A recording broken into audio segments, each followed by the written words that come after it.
Hello guys, magandang araw sa inyo. So nandito naman kami kila Tintin and Janet Cycle Mart. So for this video naman po, ibabike naman natin itong Bakal Rigid Fat Bike ni Idol Joseph Bernarte. Kung yung Wednesday, ito yung binike ko. Ito naman yung Bakal Rigid Mini MTB. Pero ngayon naman, ito yung Jambuhala na Bakal Rigid Fat Bike. So ako sa mga nanonood ng dati kong video, si Idol Joseph Bernarte, meron siya dating Monster Gravel, di ba? Monster Gravel. Yon. Pero nasa na pala ngayon yun? Binenta ko na, ginawa kong gravel lang. Ginawa mong gravel na. So ito, matagal na to, di ba? 2016-17 lang. Iting pa yan dati. Bali Idol Joseph, ilan ba talaga yung ano mo? Ilan yung bisikleta mo? Ngayon tatlo. Tatlo? Pero last year, naka-apat ako papalit-palit. Ayun. Tayo pala bisikleta, yun, no? Yun, so mag-start na tayong i-bike check itong kanyang Bakal Rigid Fat Bike. Kaya mag-start na tayo. Yan, so Idol Joseph, so mag-start muna tayo dito sa itong frame ng fat bike mo. Anong brand at model nito? Riding Centrino. Riding Centrino. Yung budget fat bikes na nabibili sa Facebook Marketplace. Okay, so ano to? Nabili po to ng whole bike? Built bike. Built bike. So magkano yung bili mo dati dito? 6.5. 6.5 lang, buong bike na. Pero hindi yan yung pesa nun. So hindi pa yon. So ano na lang natira dito? Yung frame at saka yung rim na lang. Yung rim na lang. So, tanungin lang kita kasi hindi ako masyadong familiar sa sizing nitong fat bike na to eh. So anong size nito? 17 na medium. Medium. Yon, so size medium or size 17. Tapos ito ay bakal. So tanungin kita pre, ito ba, kalawang to, di ba? Kalawang yan. Tapos linagyan ko ng clear coat na matte para hindi na madagdagan ng kalawang pa. Pwede pala yung ganun, no? Di ba pag may kalawang talagang tinatanggal eh, no? Tinatanggal. Ako hindi kasi para mukhang rat bike. Hindi, mukha nga pa yung parang sinusot. Mad Max. Ayun pala, no? Makinis nga, makinis Kininis ko muna siya pero hindi ko na tinanggal yung buong kalawang talaga. Kasi pag tinanggal na yung buong kalawang niyan, di na ganito maging itsura, isang kulay na lang yan, di ba? Yan, so nandito pa rin yung parang trace ng kalawang, pero makinis na, tapos nilagyan mo na lang ng clear coat na matte. Yan, clear coat. Ano to? Anong klaseng pintura? Yung Pilox ba ng ano? Yung Pilox, yung dilata lang. Yung Pilox lang, yung tig-100. Isang lata lang yan. Ano ba yung boss, di ba yun? Hindi, yung parang samurai ata yan.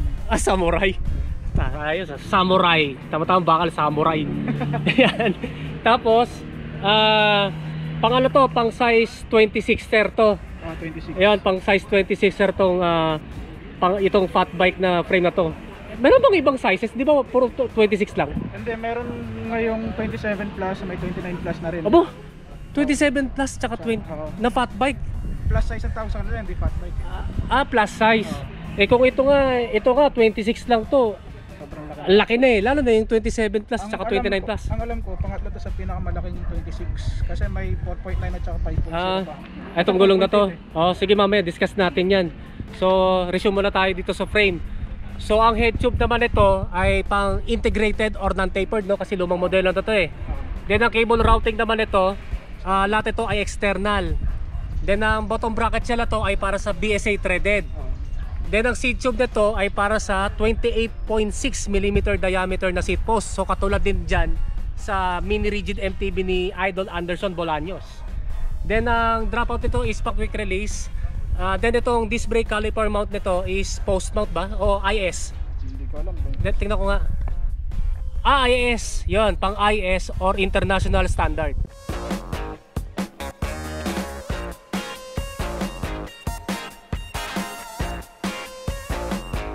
Next naman Idol, ano yung brand ng fat bike rigid fork mo? Trinks. Ayun, ito yung galing sa Trinks na fat bike to.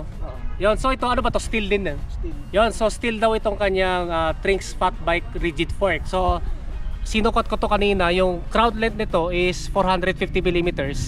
Then yung blade length nito is 410 mm. So ang dropout nito ay pa quick release. Then ang disc brake caliper mount din naman nito ay pang IS or International Standard.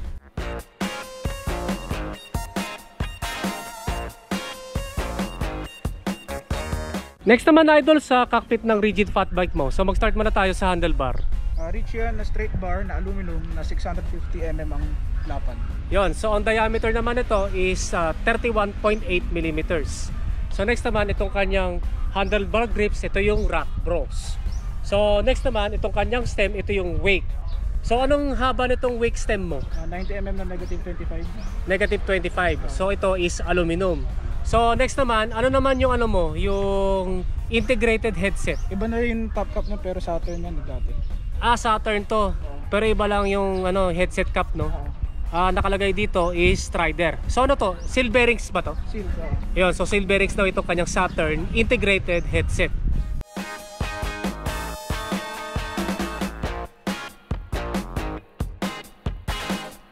Ito naman kanyang seat clamp, ito yung stock ng Riding Centrino. So ito is steel at ito ay pang-Allen type.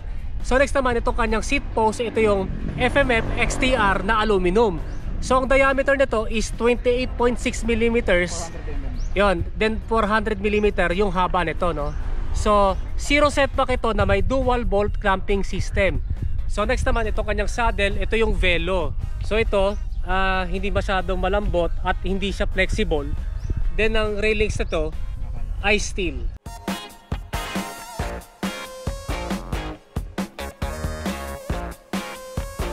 Next naman idol sa drivetrain setup ng rigid fat bike mo. So mag-start muna tayo sa shifter. Shimano Land Series na 8-speed.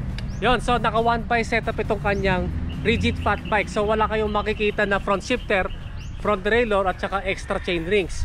So ito is Shimano M310 na pang 8 speed. So next naman, tignan natin itong kanyang fat bike crank. Ito yung Pro Wheel Claw. Ayan, Pro Wheel Claw. So ito is Halotech. Then Pro Wheel Claw din itong kanyang Halotech threaded bottom bracket. So next naman, ano pala yung ano mo, yung crank arm mo? 170 mm. 170 mm ang crank arm. Then ito ay 104 BCD. Yan, 104 BCD. So next naman, itong kanyang 1x narrow wide na chainring. Ito yung Z-Race na oval. Yan, oval. So ito is 104 BCD rin. At ilang teeth nito? 38. Yon, 38T. So next naman, itong kanyang mountain bike clipless pedals. Ito yung Shimano PD M520. So next naman idol, ano naman yung chain mo? Cole na 8-speed. Ayun, Cole na 8 speed. So next naman, ano naman yung ano mo, yung mountain bike na cassette sprocket mo? Alam ko Sunshine yan na 8-speed din eh. Ayun, Sunshine na 8 speed. So ilan yung pinakamaliit nito? 11 ata. Yun, 11T. Tapos ang pinakamalaki nito is 32T. So ilan speed nga ulit ito? 8 speed, no? Yun, 8 speed.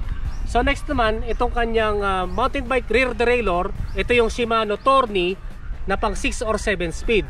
So tanongin lang kita, wala naman naging problema sa shifting kahit na ano to, hindi 8 speed to? Wala naman, nagka-problema lang yan nung nadisgrasya ako. Ano, sa Bebra ka? Kaya kung makita mo, tabingi yan. Medyo tabingi ito. Yon. Pero yung normal ano, yung basic shifting okay naman. Wala naman. Kahit yakit mo sa red pad, wala. Wala naman. Nayakat mo to sa red band? Oo, pero hindi pa yan upgraded, stock lahat. Stock lahat. Sige.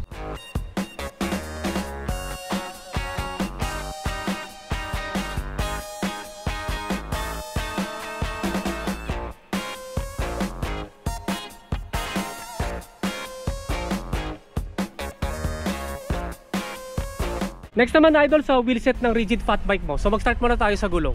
CST yan na 4.8. Ayun, CST Rolly Poly na 26er by 4.8.0. Sabi nila fast rolling pero ang bigat pa rin eh. Fast rolling? Tinan mo naman yung tsura ko, fast rolling ba yan, no? Ang laki ng ano yun, yung mga nabs, ang lalaki, no? Pero ano na yan? 2017 pa, hindi ko pa nare-rotate. 2017 na to? Oo. Tinan mo naman, kapal naman kasi. Kaya ako kasi dati, gusto ko magkaroon ng fat bike kasi nga yung gulong tumatagal talaga eh. Katulad dito. Second hand pa yan. Second hand pa to. Yun, so ano to, wire bit to, di ba? Wire to. Itong mga gulong na to, mas makikita mo sa mga Raven na fat bike. Raven. Oo. Ganda ng ano. Kaya gano'n eh, nag-iisip-isip ako na dati na magkaroon ng fat bike kung may kung may budget ako kasi tatagal talaga yung gulong eh. Mahal pero pang matagalan. Pang matagalan, no? Tsaka masakit sa hita. Masakit sa hita. Masakita ako dito eh. Ang inner tube niyan, 450 isa. Inner tube. Oo. Anong brand nito? Anong brand ng interior nito? Chaoyang. Chaoyang. 450 pesos isa. Yun na yung pinakamura ko nakita. Pinakamura pa yun. Grabe, no? Yun, so ito nga is wire bead. So next naman, itong kanyang fat bike na rims. Ito yung stock, di ba? 80mm na 36 holes. 36 holes. Ilang mm nga ulit to? 80. 80. Ano ba yung 80 niya? Anong 80? Yung lapad? Yung lapad. Lapad ba? Oo. Yung lapad nga nito, 80. Laki, no? Yun. Tapos itong spokes and nipples na to, Bakal lang yan. bakal. Stock din to, di ba? Na tig 36 pieces, no? Yun. So next naman, tignan natin itong kanyang fat bike na hubs. Ito yung Quando. Yun, Quando. Ano ba to? Kasi type free hub body to, di ba? Kasi to. Tapos seal bearing. Hindi, ball bearing lang yan. Ball bearings lang ito. Pero ilang poles ito? Hindi ko alam. Kasi in-edit yan dati. Pinatanggal ko lang i-edit kay Gab sa Big Birds. Paano in-edit? Pinaingay. Pinaingay? Oo, pinaingay siya. Kaya ang pangit ng freewheeling. Tapos nang tinanggal yung edit, kasi laki ng pangsusi yung spring na linagay. bali second hand mo na Second hand din, oo. Second hand mo na bili to. Oo. Nung binili mo to ng second hand, edited na. Na maingay. Tapos nagkaroon ng problema. Nagkaroon ng problema sa freewheeling, hindi siya nag-freewheeling na maayos. Okay. Maingay lang siya pero hindi gumagana ng maayos. Nag-stuck minsan. Yun, tapos pinaayos mo sa Big Birds kila Gab. Oo, si Gab ang nag-maintain yan eh. Kumbaga, yung inedit dati nito, nung dating may-ari, inayos na ni Gab. Yun, so i-check natin itong Quando na fat bike hubs na to kapag naka free wheel. Walang tunog. Ayun, wala nang tunog to kasi nga inayos na to ni Gab, 'di ba? Oo, sobrang ganda ng freewheeling yan. Ayun, sobrang gaan na. Dati kasi, yun nga, nung binili mo to na second hand, inedit nung unang may-ari. At saka maganit siya masyado. Tsaka maganit. So, ngayon, improve na itong performance ng ano mo, no, Quando mo, no. Oo. Wala kang halos ingay, pero maganda naman yung free wheel niya. Oo. Yun, tinan mo, ang ganda ng free wheel niya, ang tagal, oh. Function over form. Yun, function over form. Baka sound. Ay, sound. Sound pala.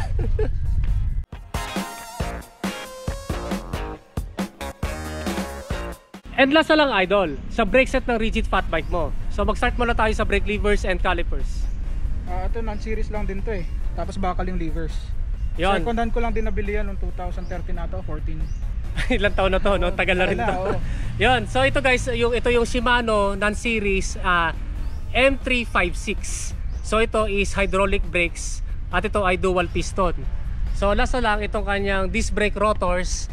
Ito yung Submit Series 5, di ba? Oo. So 160 mm ang diameter sa harap at saka sa likuran.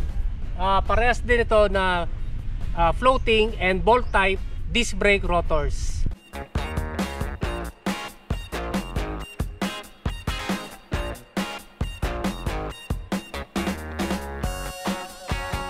So Idol Joseph, magkano yung total estimate na nagastos mo dito sa riding Centrino bakal rigid fat bike mo?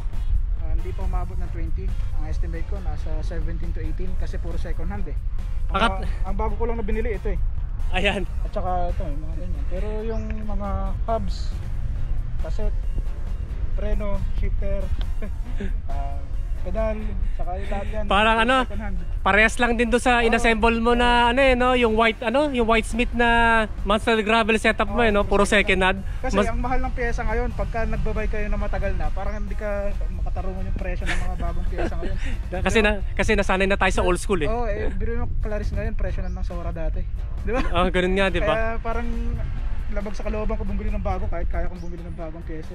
Kaya nga ako puro halos lahat, puro Lazada eh. Mga ganun, laging Team Lazada na ako halos lahat eh. Saka suki ako sa Facebook Marketplace. Ayun, sa marketplace, sa mga second hand no?